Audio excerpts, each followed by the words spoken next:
नमस्कार, आपका बहुत बहुत स्वागत। मैं हूं संजय कुमार।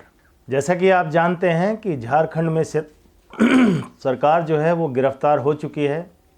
ईडी ने लंबी पूछताछ के बाद कल हेमंत सोरेन को ज़मीन से संबंधित घोटाले में गिरफ्तार कर लिया है। फिलहाल वहाँ कोई सरकार नहीं है और राजनीति में जोड़ तोड़ की जो कोशिशें होती हैं वो फिलहाल वहाँ पर तेज़ हैं। कल सुप्रीम कोर्ट में सुनवाई होनी है, उसके बाद ही स्थिति साफ हो पाएगी कि अब राज्य में आगे संवैधानिक स्थिति क्या रहेगी। लेकिन झारखंड राज्य जब से बना 15 नवंबर सन 2000 से, तब से लेके अब तक इस राज्य में टोटल 6 सीएम हो चुके हैं और मज़े की बात यह है कि इन 6 में से 3 गिरफ्तार अब तक हो चुके हैं। 3 सीएम ऐसे हैं जो गिरफ्तार नहीं हुए और वो बीजेपी के थे। अभी हाल ही में जो गिरफ्तारी हुई है वो हेमंत सोरेन की हुई है, झारखंड मुक्ति मोर्चा के। इससे पहले इनके पिताजी शिबू सोरेन गिरफ्तार हो चुके हैं और उससे पहले मधु कोड़ा गिरफ्तार हो चुके हैं। आपको याद होगा कि सन 2006 से 8 के बीच में जब यूपीए की सरकार हुआ करती थी, झारखंड में गठबंधन की सरकार थी, तो मधु कोड़ा के खिलाफ मनी लॉन्ड्रिंग और आय से अधिक संपत्ति का एक मामला दर्ज किया गया था और वो तथाकथित एक माइनिंग जो स्कैम था उसमें इन्वॉल्व थे। उन पर यह आरोप था कि उन्होंने कोयला खदान की जो आवंटन हुआ था उनके बदले में जो लाभार्थी थे उनसे रिश्वत ली थी और मधु कोड़ा और उनके साथियों को इससे 4000 करोड़ रुपए उन्होंने कमाए थे। इस मामले में उन पर केस दर्ज हुआ था और इसमें 144 करोड़ रुपए की संपत्ति जब्त भी की गई थी और ये सब मामला था। इसके बाद वो 2009 में उनकी अरेस्टिंग हुई। 2013 में 4 साल के बाद उनको बेल मिली और 2017 में वो कन्विक्टेड हुए। जब कन्विक्टेड हो गए, उनको जो सज़ा मिली उन पे जुर्माना लगा 25 लाख का और 3 साल की सज़ा हुई। उन पर यह आरोप था कि उन्होंने हवाला के ज़रिए जो लेन देन के कुछ केस थे, 4 और केस थे और आय से अधिक संपत्ति के मामले में भी उनको दोषी करार दिया गया था। ये मधु कोड़ा की कहानी है। इसके बाद आते हैं शिबू सोरेन पर। तो दिल्ली की एक अदालत ने शिबू सोरेन को 5 दिसंबर सन 2006 को आजीवन कारावास की सज़ा सुनाई थी।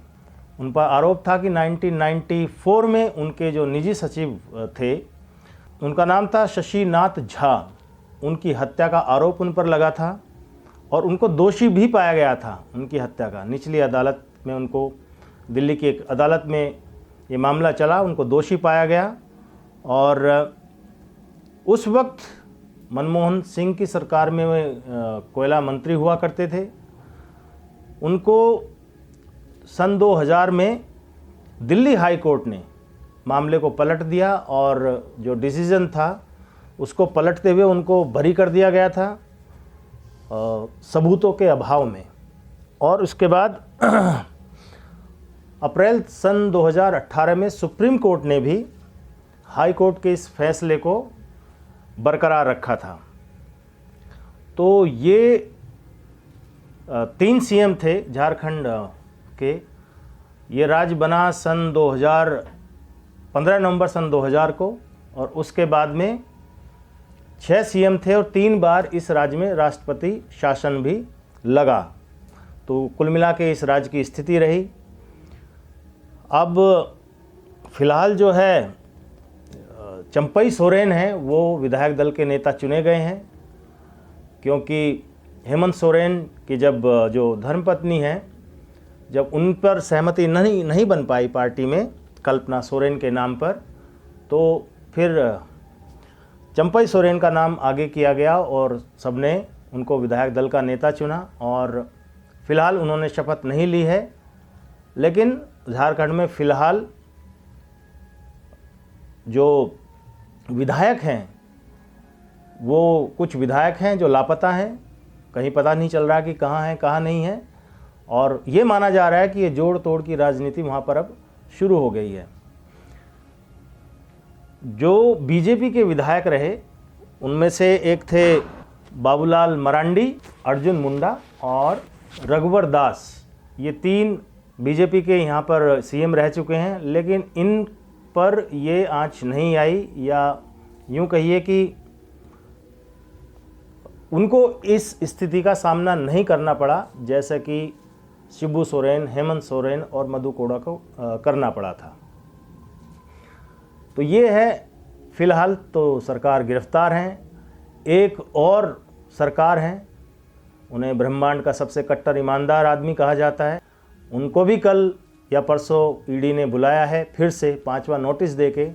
उसके बाद क्या हो पाता है क्या नहीं, ये तो खैर भविष्य बताएगा, इसका कल या परसों मालूम पड़ जाएगा। उम्मीद तो यही की जा रही है कि वो नहीं जाएंगे एक बार फिर से, और ईडी उनको ज़बरदस्ती या ये समझिए कि घसीट के शीश महल से लेकर के जाएगी, और वो यही शायद चाहते हैं कि इसकी पूरी फोटोग्राफी हो, सिनेमा टाइप माहौल मिले, ताकि दिल्ली में इनके कार्यकर्ता रोड पे आके हंगामा कर सकें और पब्लिक में एक सिंपैथी गेन की जा सके। इनसे तो अच्छे आप कह सकते हैं कि लालू प्रसाद यादव और तेजस्वी यादव रहे कि जब वो ईडी ने सम्मन किया तो वो गए और सवालों का सामना किया ईडी के। लेकिन हेमंत सोरेन ने जिस तरह से 8-9 बार ईडी के सम्मन्स का निरादर किया, और ब्रह्मांड के सबसे कट्टर ईमानदार आदमी ने जिस तरह से निरादर किया, उससे तो अगर कंपैरिजन करें तो वही इस मामले में बाजी मार ले जाते हैं, बेटर रहते हैं। बाकी क्या रहेगा इन राजनेताओं का भविष्य, आगे आने वाले कुछ दिनों में ये सामने आ जाएगा। आप इसके बारे में क्या सोचते हैं, हमें कमेंट बॉक्स में ज़रूर आप हमें बताइए। आपके कमेंट्स का इंतज़ार रहेगा। फिर मिलते हैं। अपना और अपनों का ध्यान रखिए। नमस्कार, जय हिंद, वंदे मातरम।